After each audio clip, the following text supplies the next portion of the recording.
आज की इस पूरी यात्रा में हम उस सोच को समझेंगे जो किसी भी इंसान को सामान्य नौकरी या छोटे काम की सीमाओं से निकालकर एक ऐसी दिशा देती है जहां वह न सिर्फ अपने लिए बल्कि अपने भविष्य के लिए भी स्थायी धन, स्थायी विकास और एक मजबूत पहचान बना सकता है।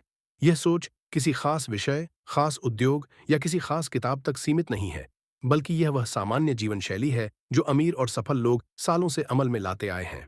और हम इसे खास तौर पर उस क्षेत्र से जोड़कर समझेंगे जिसे हम सब जानते हैं, फार्मा बिजनेस, क्योंकि यह एक ऐसा सेक्टर है जिसमें यदि सही सोच, सही दिशा और सही फाइनेंशियल समझ जोड़ दी जाए, तो एक साधारण व्यक्ति भी बेहद मजबूत बिजनेस खड़ा कर सकता है।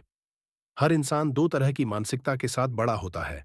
पहली सोच यह कि नौकरी ही सुरक्षित है, पक्का पैसा वही देता है, महीने की सैलरी ही असली कमाई है और ज्यादा जोखिम नहीं लेना चाहिए।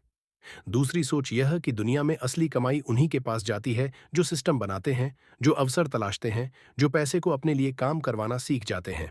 फार्मा इंडस्ट्री में भी यही फर्क दिखता है। एक तरफ मेडिकल रिप्रेजेंटेटिव होते हैं जो महीने की सैलरी पर मेहनत करते रहते हैं, और दूसरी तरफ वहीं बैठा एक बिजनेस ओनर होता है जिसका प्रोडक्ट चलता है, ब्रांड चलता है, नेटवर्क चलता है और वह सिस्टम से कमाता है। वह अपने समय को बेचता नहीं, बल्कि समय को मल्टीप्लाई करता है। इस पूरी सीख का पहला हिस्सा है फाइनेंशियल एजुकेशन। हम स्कूलों में बहुत कुछ सीखते हैं, फॉर्मूले, थ्योरी, इतिहास, बट असली जिंदगी में काम आने वाली सबसे जरूरी चीज हमें कोई नहीं सिखाता, और वह है पैसा कैसे कमता है, पैसा कैसे टिकता है और पैसा कैसे बढ़ता है। फार्मा बिजनेस में फाइनेंशियल एजुकेशन का मतलब है मार्जिन की समझ, पीटीआर और एमआरपी का अंतर, नेट रेट कैसे बनता है, डिस्ट्रीब्यूटर्स किस तरह प्रॉफिट निकालते हैं, क्रेडिट साइकिल कैसे काम करता है, मैन्युफैक्चरिंग कॉस्ट कैसे डिसाइड होती है, पैकेजिंग कॉस्ट का क्या असर होता है, कौन सा प्रोडक्ट हाई फ्रिक्वेंसी है और कौन सा स्लो मूवर है, कौन सा मॉलिक्यूल डॉक्टर प्रिस्क्राइब करता है, किस पर मार्केटिंग करनी चाहिए, किस पर नहीं। ये सब जानना स्कूल की बात नहीं, मार्केट की बात है। यह वही ज्ञान है जो सक्सेसफुल लोग अपने बच्चों को देकर आगे बढ़ाते हैं, और यही ज्ञान एक मिडिल क्लास व्यक्ति को कभी नहीं मिलता, इसलिए वह पैसे को कभी समझ नहीं पाता। हमारी जिंदगी चार तरह की इनकम मॉडल्स पर चलती है: employee, self employed, business owner और इन्वेस्टर। फार्मा जगत में एम्प्लॉई एक एमआर है, सेल्फ एम्प्लॉयड एक डॉक्टर है, बिजनेस ओनर एक फार्मा ब्रांड चलाने वाला व्यक्ति है, और इन्वेस्टर वह होता है जो मैन्युफैक्चरिंग प्लांट खरीद लेता है या प्रोडक्शन कैपेसिटी में निवेश करता है। हर बड़ा इंसान एम्प्लॉई से बिजनेस ओनर और फिर इन्वेस्टर बनने का रास्ता चुनता है, क्योंकि असली कमाई तब होती है जब आपकी मौजूदगी पर निर्भर हुए बिना भी पैसा आता रहे। और फार्मा बिजनेस यही क्षमता रखता है। एक बार आपका प्रोडक्ट मार्केट में फिट हो जाए, डिस्ट्रीब्यूटर नेटवर्क सेट हो जाए, डॉक्टर्स रिकॉल करने लगे, पैकेजिंग प्रीमियम दिखने लगे, तब आप फिजिकली मौजूद ना हो तब भी आपका बिजनेस चलता रहता है। फिर आता है सबसे महत्वपूर्ण सिद्धांत, एसेट और लायबिलिटी की पहचान। एसेट वह जो आपकी जेब में पैसा डाले, लायबिलिटी वह जो आपकी जेब से पैसा निकाले। लोगों की सबसे बड़ी गलती यह है कि वे अपनी कमाई से लायबिलिटीज खरीदते रहते हैं और फिर कहते हैं बचत नहीं हो रही, जबकि सफल लोग हमेशा एसेट्स खरीदते हैं। फार्मा बिजनेस में एसेट्स क्या हैं? आपका ब्रांड नाम, आपकी प्रोडक्ट लाइन, आपकी डिस्ट्रीब्यूटर चेन, आपका डॉक्टर नेटवर्क, आपका पैकेजिंग सेटअप, आपका मार्केटिंग कंटेंट, आपका टीम सिस्टम, ये सभी एसेट्स हैं क्योंकि ये आपको पैसा देते हैं। वहीं लायबिलिटीज हैं फालतू खर्च, excess stock, non moving product, brand के खिलाफ चलती मार्केटिंग, वंग मॉलिक्यूल सिलेक्शन, ये पैसा निकालते हैं। जब आप समझ जाते हैं कि क्या एसेट बनाना है और क्या लायबिलिटी कम करनी है, तब बिजनेस स्वाभाविक रूप से बढ़ता है। फार्मा में अवसर हमेशा उन लोगों के लिए खुला है जो डरते नहीं। मार्केट कम्पिटिटिव है, हाँ है, लेकिन कंपटीशन हमेशा उस जगह होता है जहां पैसा बहुत है। टफ मार्केट हमेशा प्रॉफिटेबल मार्केट होता है। जो लोग यह सोचकर रुक जाते हैं कि बहुत कंपनियां हैं, वे दरअसल यह नहीं समझते कि डिमांड भी बहुत है, डॉक्टर्स भी बहुत हैं, बीमारी भी बढ़ रही है, जनसंख्या भी बढ़ रही है और हेल्थ केयर सबसे फास्ट ग्रोइंग सेक्टर है। बिजनेस अपॉर्चुनिटी उन्हीं को दिखती है जो रिस्क को समझते हैं लेकिन उससे भागते नहीं। बिक्री कौशल यानी सेलिंग स्किल फार्मा का सबसे बड़ा हथियार है। सेलिंग का मतलब सिर्फ डॉक्टर को कन्विंस करना नहीं है।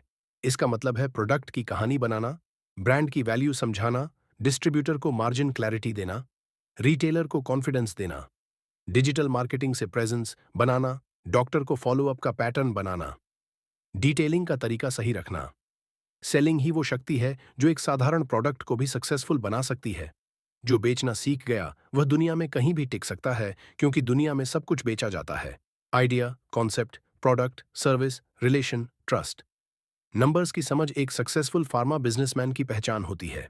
मैन्युफैक्चरिंग कॉस्ट से लेकर पैकेजिंग तक, पैकिंग साइज से लेकर मार्जिन तक, स्टॉक रोटेशन से लेकर क्रेडिट पीरियड तक, रिटर्न पॉलिसी से लेकर नेट प्रॉफिट तक, हर चीज नंबर्स चलाते हैं।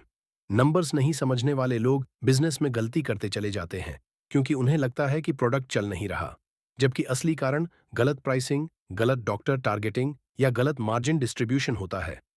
सक्सेसफुल लोग हमेशा डेटा पर चलते हैं, न कि इमोशंस पर। बिजनेस में असली चुनौती फियर होती है, फेलियर का डर। लोग सोचते हैं प्रोडक्ट नहीं चलेगा, डॉक्टर प्रिस्क्राइब नहीं करेगा, डिस्ट्रीब्यूटर सपोर्ट नहीं देगा। लेकिन सच ये है कि साहस वही रखता है जो आगे बढ़ना चाहता है। डर कभी खत्म नहीं होता, लेकिन सक्सेसफुल लोग डर के बावजूद कदम बढ़ाते हैं। फार्मा में सक्सेस उन लोगों को मिलती है जो एक बार प्रोडक्ट फेल होने पर भी दूसरा, तीसरा, चौथा प्रोडक्ट लॉन्च करने की हिम्मत रखते हैं। मार्केट खुद सिखा देती है कि क्या चलना है और क्या नहीं। फार्मा में फ्रीडम का मतलब सिर्फ पैसा नहीं, बल्कि सिस्टम है। सिस्टम का मतलब है regular stock, reliable manufacturer, consistent quality, premium packaging, doctor recall, distributor trust और मार्केटिंग फ्लो। जब सिस्टम मजबूत हो जाता है तो बिजनेस आपके एफर्ट्स से कहीं अधिक तेजी से चलने लगता है। असली आजादी वही है कि आपका बिजनेस चले, चाहे आप बिजी हों, ट्रैवल पर हों या आराम कर रहे हों। अब बात करते हैं शुरुआत कैसे की जाए। फार्मा बिजनेस की शुरुआत हमेशा छोटा से होनी चाहिए, लेकिन स्मार्ट तरीके से। सबसे पहले नीच सिलेक्ट करें। Gastro, pain, Ayurvedic, anti infective, derma, इनमें से कोई भी चुनें जहां अच्छा डिमांड और डिसेंट मार्जिन हो। 3 से 4 हाई मूविंग मॉलिक्यूल से शुरुआत करें। पैकेजिंग प्रीमियम रखें ताकि रिकॉल बढ़े। डिस्ट्रीब्यूटर मैपिंग करें, कौन डिस्ट्रीब्यूटर किस एरिया में फास्ट मूविंग है। डॉक्टर प्रोफाइलिंग करें, कौन डॉक्टर कौन मॉलिक्यूल प्रिस्क्राइब करता है। मार्केटिंग प्लान बनाएं, detailing sheet, sample strategy, digital branding, WhatsApp follow up. Repeat business पर ध्यान दें क्योंकि रियल प्रॉफिट वहीं से आता है। और सबसे जरूरी, प्रॉफिट को रीइन्वेस्ट करें, प्रोडक्ट लाइन बढ़ाएं, ब्रांड वैल्यू बनाएं। अंत में वेल्थ माइंडसेट की बात। वेल्थ माइंडसेट कहती है कि पैसा बचाने से ज्यादा मल्टीप्लाई करना सीखो।